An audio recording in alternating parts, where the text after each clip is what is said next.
Queen Sugar is the hit television drama airing on the OWN network based on the book by Natalie Bazile. The series was created by the acclaimed executive producer Ava DuVernay and Oprah Winfrey. The show tells the modern-day story of the Bordelon family who inherit their late father's sugarcane farm in a small town just outside of New Orleans. In the series' third season, a Vietnamese-American family joined the show. The Phan family, Elyse Dinh, who plays the mother, Miss Phan, and Trinh Phan, who is played by the actress Vivienne Ngo, joins me today to discuss the show and their own personal immigration stories as Vietnamese-Americans. Welcome, Elyse and Vivienne. Thank you for joining us today. I really appreciate it. Hello. Hi, how are you? So you guys are out in California now? Is that where you're joining us from? Yeah. Let's get right into this. Queen Sugar's executive producers, Oprah Winfrey, and Ava DuVernay, who's this amazing director, and it's a huge hit in the third season. You guys now come on. Is this the biggest show that you guys have been on? I mean, Elyse has. For me personally, this is my first recurring arc.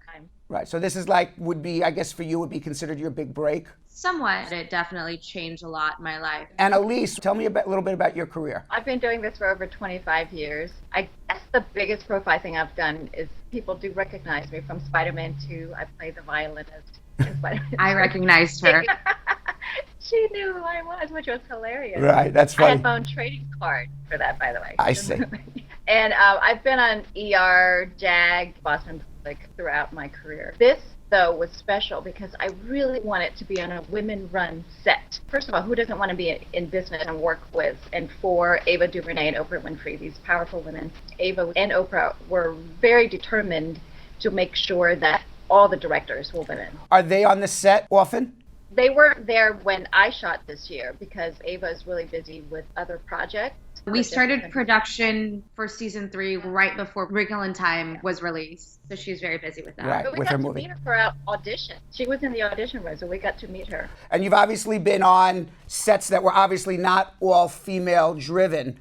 What has been the big difference, do you see, artistically, or how it's operated, how you're treated? I felt like there was a maternal energy on the set. I was really well taken care of. They asked my opinions about things. I had input on the set design, my costumes, my hair. I got a lot of input. They were like, well, what do you want to do? What do you think? And that was very unusual for me. Do you think it's just because of the personalities of Oprah and Ava, or do you really think it's a female thing? They have created a family, and you feel that right away. There's a warmth when you step on. So they want everybody to be comfortable and well taken care of and happy while you're there. For those who may not have seen the show is set in Louisiana. Your characters arrive in season 3. Tell us a little bit about the background of this family, the Bordelon family that inherited the sugarcane farm, and how you fit into the storylines, your characters. It's based on a book by Natalie Bazile. This family, yes, they inherited the sugarcane farm from their father, and they're struggling to revitalize it because at the time they inherited it, it was not making any money. It was actually almost in ruins. So the siblings there are 3 of them. It's Ralph, Angel, Charlie, and Nova. They're working to revitalize the farm. And my character is the employer of Ralph Angel because the farm isn't making any money yet, and so he's working for me. I'm trying to set him up with, You're trying to set him up with Vivienne's character, who is your daughter. Yes. So now you invite him over for dinner on the show. Vivienne, how did that dinner go with you and Ralph? It goes very well. We bond over making spring roll. And the funny thing is, Kofi himself has never had eaten a spring roll. I was teaching him how to do it. He didn't know what he was doing. It was just funny watching him. You strike up a romance with him.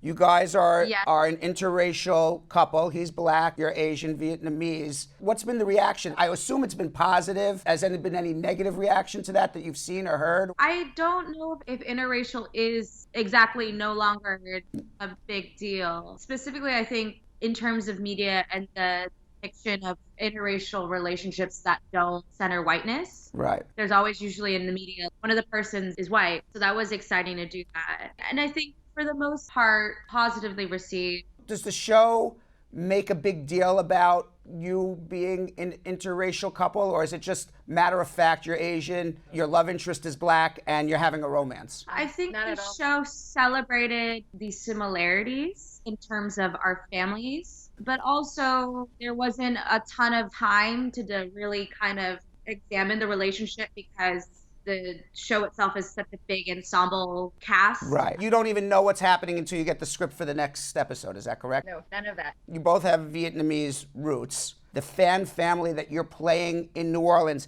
how realistic is it to what is a real Vietnamese family? Are they really depicting what is the reality, or is it kind of more of a fantasy type of situation? It's pretty realistic. My character owns a seafood processing plant. There is a real woman who's like my character, and I got to meet her, and she's awesome. V will back me up on this.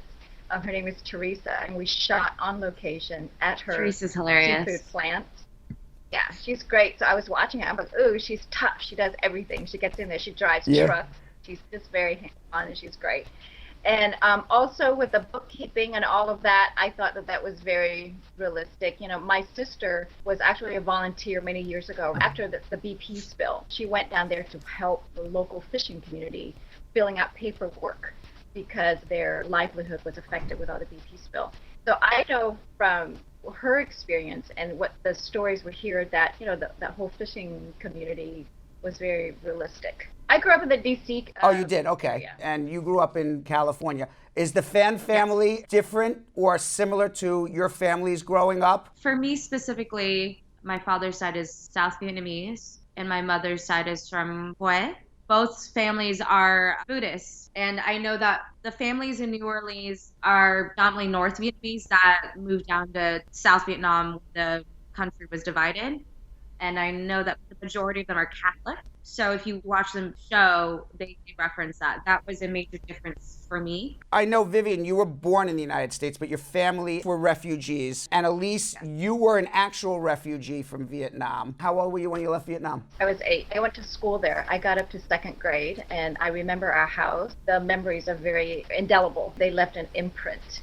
I remember the day that we left. I remember I had to beg my grandfather to come with me, and he wouldn't because he said, I'm an old man and I will take my chances here.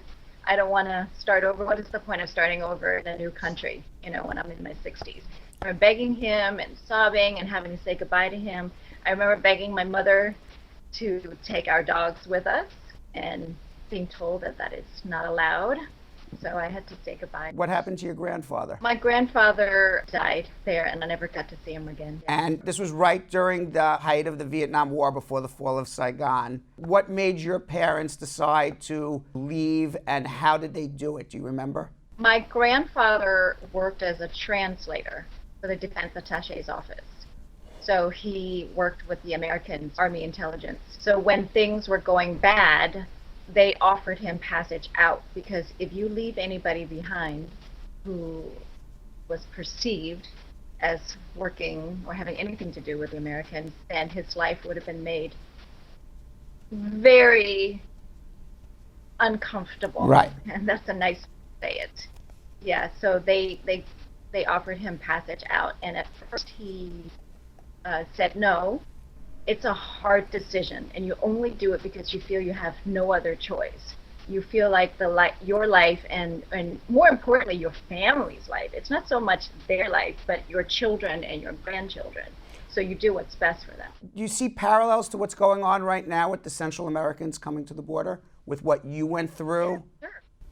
Yeah, I understand that they didn't make that decision easily. It's not something like, oh, you know, let's come to America and it's going to be all fun. They're in desperate situations, and they know that if they stay behind, their lives are at risk. I believe that that's what spurs people to do these desperate things, knowing that the journey ahead is a difficult one, but you do it anyway.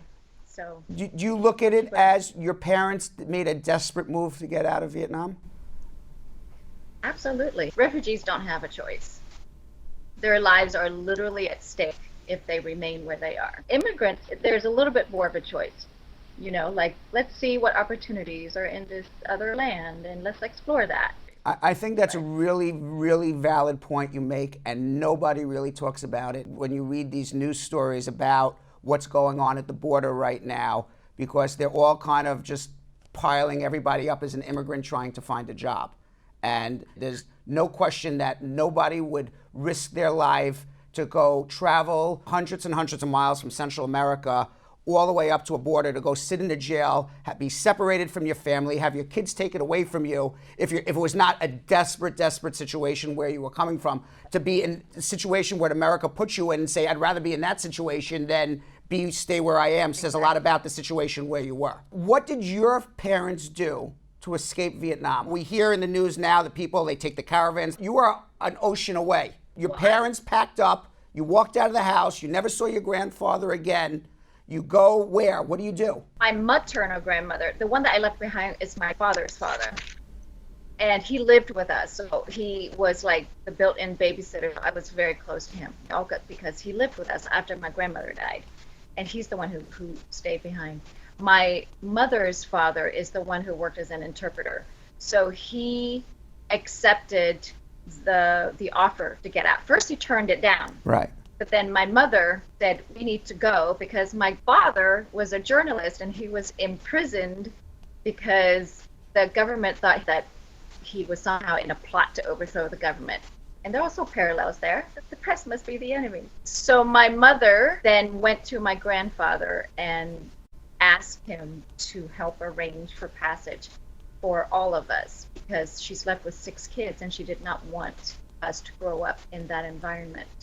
So then my grandfather went back to his employers and accepted and arranged for passage for not just him and my grandmother, but for my mother and all of his kids. So we did go out that way, but my father went by boat because he didn't escape until later. I see. But you got on a plane and came here as a refugee. We got on a cargo plane, and I remember we were thrown in there and just piles of bodies, people on top of people, and I remember I passed out. You eventually made it to Washington, D.C. Your father eventually was able to join here, so your family set up, your home in Washington, but when you came, you didn't speak any English, did you? No, I did not. So how did the kids treat you growing up? I won't say that it's the same for all kids. There were funny looks. I remember being pushed down the stairs. I was being called names, but luckily I was blissfully unaware of what those names meant. I sensed that they were unkind, but I just knew that I was lucky because my family, we were together, and that's luckier than a lot of people who lost family members along the way. They got separated. They don't know where their, husbands, their children are. So I remember that was just a small thing to endure because it was only for 8 hours a day during school. If I went home, my family was still my sanctuary, and I still felt lucky to be here, and we are alive. So you became a citizen when you were 17 years old, and sometime after that you decided to become an actress in your 20s, and you've been a working actress for a significant amount of your life now. How often does an authentic role like Mrs. Phan that you're playing right now come, that you're playing a contemporary Vietnamese woman? I assume those roles don't come around very often. No. Not at all. I played the mom who is suffering and who is sobbing over her dead children because, we got bombed in war situations, and the peasant mom who's wailing and losing her children. And when I read this, she is just full of joy. She's just a matchmaker, and she invites Angel over to dinner, and her family is there, and she's cooking for them, and she's all about joy. And I said I was so happy to finally play a Vietnamese mother whose kids are alive, and she's laughing. You're playing during a Vietnam War movie or a Vietnam War situation, and you're playing somebody who is native to Vietnam, not an American. Correct. Not a Vietnamese-American who's done well for herself, who is resilient, who is still here and just living her best life. And how hard is it as a Vietnamese-American or even Asian-American woman to go and try out for a part where maybe the part's not a Vietnamese woman or an Asian woman, it's just a woman? You get that a lot too, I assume. Yeah,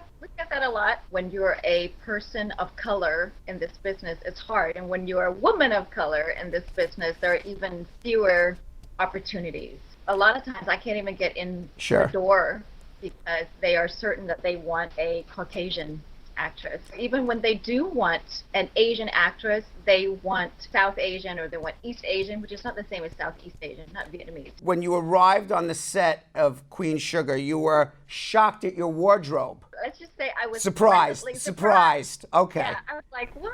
This is all for me? Clothes are beautiful and vibrant, and there's a whole rack of them. So that was fun. I've also played doctors and nurses a lot. For some reason, they like Asians in those roles. So the best that I get is like a lab coat and some scrubs, you know? Right. They just throw at me and go, okay, you're good. One of your first scenes was inviting Ralph, the Bordellan son, over to meet Vivian's character. And the director asked you to say something. What did the director ask you to say? And I understand you became very emotional about it. It's what she asked me to do. And this is Lauren Wolfstein, who did episode 303. It was a simple scene to walk into the scene, and the scene was already progressing without me. It started with him just walking along the dock, and I'm just supposed to enter the scene, invite him over to my house, and leave. Ralph Angel's the lead, I am not. So I'm so used to just going in, say my line, and get out. But then even after I said that, and Ralph Angel leaves the scene, I'm heading out. And Lauren says, no, Elyse, I want you to stand there. Stand there. I want the camera to remain on you. And I'm going to get emotional again. This is so crazy. She said, I want the camera to remain on you and give you a moment. And in that moment, I understood that all of a sudden, I got to be centered. Just a brief moment. I wasn't a marginalized person. I wasn't just a less than. She wanted me alone to remain on screen, centered, to have my own moment. And I thought that probably nobody else felt the way I did, but I felt it. And Wow. then it passed, and then I did my job. Wow. But that's what it was like. That was special for you, obviously. It was. Yeah, I can imagine. That's nice. Yeah. Now, Vivian, your love interest on the show is Ralph, who's played by Kofi Siriboe, and he's one of the hottest actors in Hollywood right now. Were you nervous, like, oh my God, my first scene, or were you like, no, I've got this? I read with him for my final callback, and going into that was nerve-wracking because Girls Trip had happened already, and that's what I had known him from. Right. But he was really sweet, and then by like the second day that we were on set together, we were just buddies. So your parents were refugees from Vietnam as well. You were born in the United States. Do you know your parents' refugee story? Can you share it with us? My father was one of the first ones in my family to arrive. They left pretty much the week of the fall. And he actually wasn't initially supposed to leave. Two of my uncles and one of my aunts paid their way onto a boat that they were going to ski by. And my father hadn't seen one of his brothers in a while. So they wrote to him and asked him to come and visit. And my dad just went to wherever they were staying, and they were kind of waiting to hear when they were supposed to leave. The night before they wound up leaving, somebody backed out, and my dad, being a very crafty man, talked his way into taking that spot. The four of them left. Their boat was actually picked up by an American ship within 24 hours. They stayed in Guam and then wound up at Camp Pendleton. I know that Elyse was probably at Camp Pendleton the same time that my family was. They just never crossed paths because it was just huge. And the four of them were sponsored by an amazing American family. They stayed with them for a couple months, then eventually kind of settled in Southern California and slowly brought my entire family over. Most of my family that came in the 80s and early 90s were refugees and escaped by boats. And then a couple of my other family did emigrate. My mother came in 1981 and she escaped by boat and was sponsored by my aunt to come over once she was in a refugee camp. By the early 90s, the whole family was here. Yeah. How was it growing up as first-generation Vietnamese in the neighborhood in California? Did you feel like a minority? Did you feel like an American? I grew up in Orange County, which is pretty much the largest Vietnamese community outside of the country itself. There are, I believe, close to 200,000 Vietnamese Americans residing in Orange County. By the time I was born, there was already a thriving Vietnamese community. The Little Saigon is huge, lots of Vietnamese businesses. So I had a very interesting experience of growing in a very sheltered bubble of people that may not look like me, because a lot of people don't think I look Vietnamese, but a lot of people that did look like my family and my parents. And that was amazing growing up where there was that festival every year that I could go to. Being able to really grow up around my people was amazing. Certain parts of Orange County I felt at home in. But then if I went to the very, very affluent areas of Orange County that are very rich and white, that's where I would feel like a minority. There's a lot of Asian Americans in Southern California, but because of media and the lack of representation in that, there's always that underlying like thing in your subconscious that you are a minority. You are so surrounded by people. Right. It wasn't until I left and went to Minneapolis for college that I really was aware. You didn't see a lot of Vietnamese people on television growing up, and now you are a featured role as a Vietnamese woman on a hit show. It's pretty unique. You don't see that very often, do you? Yes and no. Oh, really? I think this year has been a big change for a lot of Vietnamese-American. Kelly Marie Tran in Star Wars is Vietnamese. Hong Jo was in Downsizing and nominated for a few awards. Lana Condor was in the Netflix teen rom-com To All the Boys I've Ever Loved. Before this year, there was I didn't really know of any Vietnamese Americans in media. Why do you think it happened? Just happenstance? Or you think tastes are changing, producers are opening up roles to minorities that maybe years ago they wouldn't? I think it's different layers, and maybe Elyse can chime in on this, but I think the push for diversity and stories we haven't seen before, faces we haven't seen before. There are some Vietnamese people that came to the States prior to the 70s because of the war conflict, but the majority of our community, our stories start in the mid-70s with the arrival of the refugees.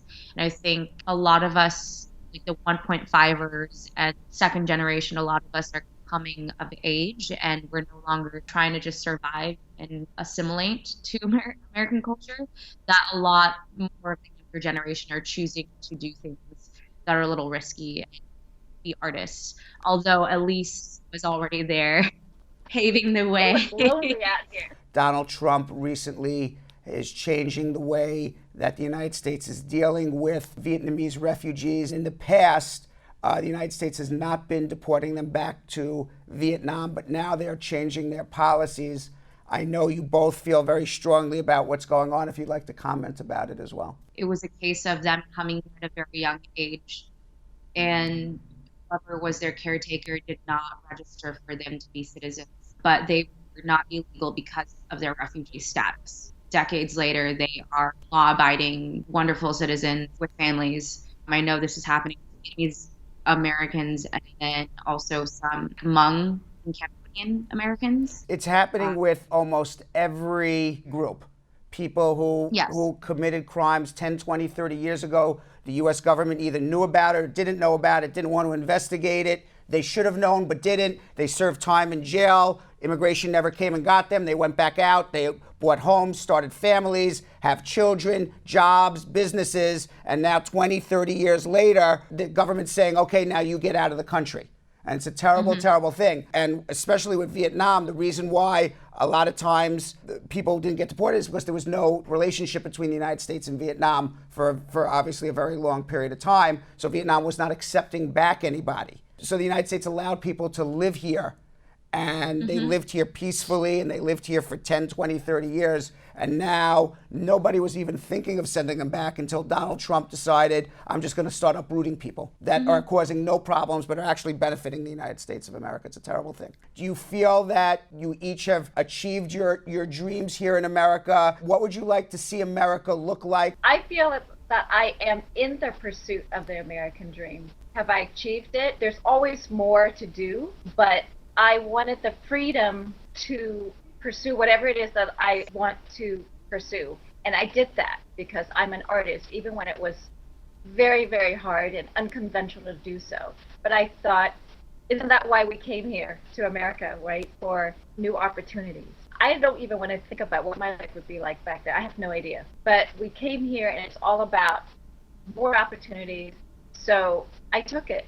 I got a college degree And then I decided I wanted to pursue acting, and I have the freedom to do so. So that, in a way, is living the American dream. I have no regrets, no doubts about that. I wish that for everyone, to know that even when your life is not perfect, that you are still in exactly the right place, doing what you're meant to do, and you're fulfilled by it.